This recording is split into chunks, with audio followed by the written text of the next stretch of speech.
Oi, oi, muito bem-vindo, muito bem-vinda de volta ao canal. O tema da nossa aula de hoje é sucessão ecológica, então se você quer aprender um pouquinho melhor, vem comigo, que é depois da vinheta.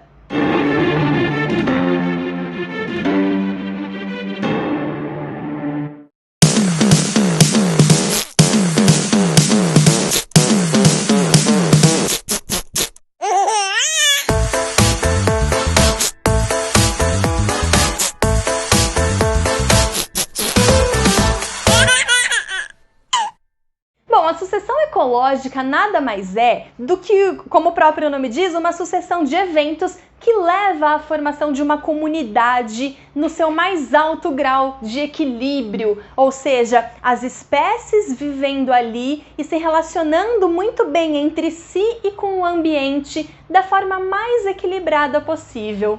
Existem basicamente dois tipos de sucessão ecológica, a primária e a secundária. A sucessão ecológica primária nada mais é do que o desenvolvimento dessa comunidade em um ambiente onde anteriormente não havia nenhum tipo de vida, mais ou menos como esse início do desenho que a gente colocou aqui para você. Já a sucessão ecológica secundária, ela acontece a partir de um ambiente que tinha vida e essa vida foi devastada daquele local, seja por uma ação natural, seja por uma ação antrópica, aí causada pelo homem, mas essa vida é eliminada e naquele terreno, naquele ambiente, com o tempo, começa a surgir de novo uma comunidade que vai lá buscar o seu equilíbrio. Então vamos entender passo a passo como que acontece esse processo. Bom, para iniciar então, a gente vai começar do nosso ambiente totalmente sem vida. O solo nessa situação, ele ainda é um solo pouco mexido, a gente chama de microsolo. O solo ele vai começar a ser formado de fato a partir da chegada dos primeiros seres vivos. E nessa situação, eu preciso de seres vivos que sejam capazes de sobreviver em um ambiente relativamente inóspito, onde eu não tenho muitas condições.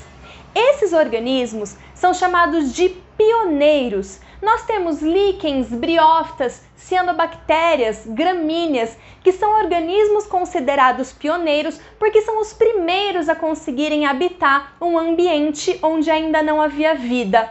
Por característica, os organismos pioneiros, eles são organismos pouquíssimo exigentes. São organismos com um ciclo de vida muito curto e eles conseguem fazer a modificação do ambiente com as suas estruturas de fixação e com a liberação de substâncias ácidas que são decorrentes do seu metabolismo. Aliás, a acidez dessa substância que eles liberam começa a causar uma outra modificação no solo. Então nós temos agora seres vivos que estão fazendo a modificação desse solo, seja com as suas estruturas de fixação que acabam adentrando no solo e promovendo rachaduras nesse solo, seja com a ação dos ácidos liberados pelo seu metabolismo que ajudam a degradar aqueles compostos que formam o solo. O resultado disso é que a água da chuva, por exemplo, ela consegue se infiltrar e se acumular nas rachaduras que são formadas entre o solo. E isso é importante porque promove o aumento da taxa de decomposição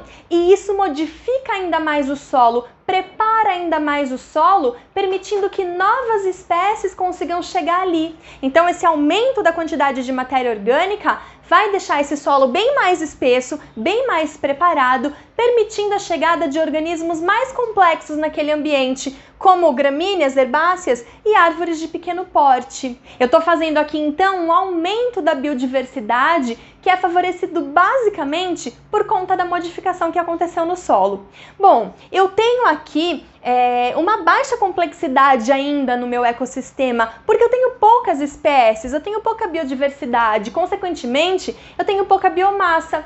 Dessa forma, as teias alimentares que são formadas ali são muito simples. Ainda eu tenho poucas cadeias alimentares estabelecidas naquele ambiente. E também ainda é um ambiente com pouca estabilidade. Com relação à produtividade, e agora a gente está com a produtividade na ponta da língua, já estamos sabendo tudo sobre o assunto, eu tenho que a produtividade bruta, ou seja, aquela quantidade de biomassa, de energia que é produzida ali pelos organismos produtores, ainda é muito baixa, levando em consideração que a minha biodiversidade é pequena.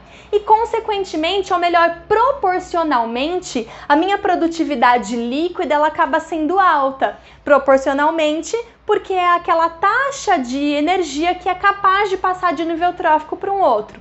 Se eu tenho uma determinada produção, uma determinada biomassa produzida ali pelos meus produtores, mas eu tenho uma biodiversidade muito baixa, proporcionalmente me sobra um pouco mais de energia para passar para os próximos níveis tróficos. Bom, ao longo do processo, então, as mudanças no solo acontecem, eu aumento a minha biodiversidade aos poucos, até eu chegar numa situação onde eu vou ter árvores de grande porte e eu vou ter seres vivos cada vez mais complexos e maiores nesse ambiente. Em teoria, a gente chega numa comunidade clímax, que é uma comunidade com total equilíbrio entre os seres vivos e com o ambiente onde vivem. É claro, isso se não houver nenhuma interferência, né? Então, o que vai acontecer aqui? Eu estou aumentando a minha biodiversidade e, por consequência, eu vou aumentar a complexidade desse ambiente. E como que isso acontece? Modificando o solo, permitindo o surgimento de árvores de grande porte, por exemplo, eu vou ter uma diversidade muito maior e, consequentemente, eu vou acabar atraindo outras espécies que dependem daquelas árvores, seja para se alimentar, seja para ter abrigo. E, aos poucos, eu vou estabelecendo uma comunidade com uma biodiversidade muito rica, muito alta. Bom, então, dessa forma, aumentando a biodiversidade, eu aumento a complexidade das teias alimentares e eu acho que isso faz bastante sentido, né?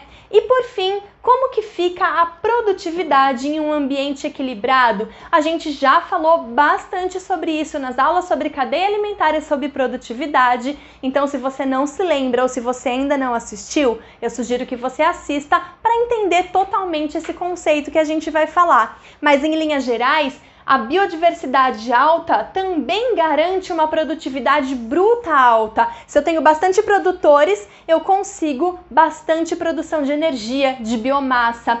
Em contrapartida, como a minha biodiversidade é muito alta, proporcionalmente falando, eu vou ter menos quantidade de energia a ser passada de um nível trófico para o outro. Por isso que a eficiência ecológica não passa muito aí de 5 a 20% da quantidade de energia.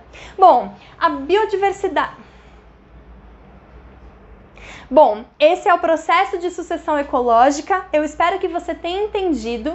Se você gostou do vídeo, comenta para mim se ficou legal. Se você tiver dúvida, eu também vou fazer questão de tirar. Por favor, me escreva. Vem para o nosso time. Vamos garantir uma medalha nas Olimpíadas e se preparar bastante para as provas que estão chegando aí. Um beijo. Bons estudos.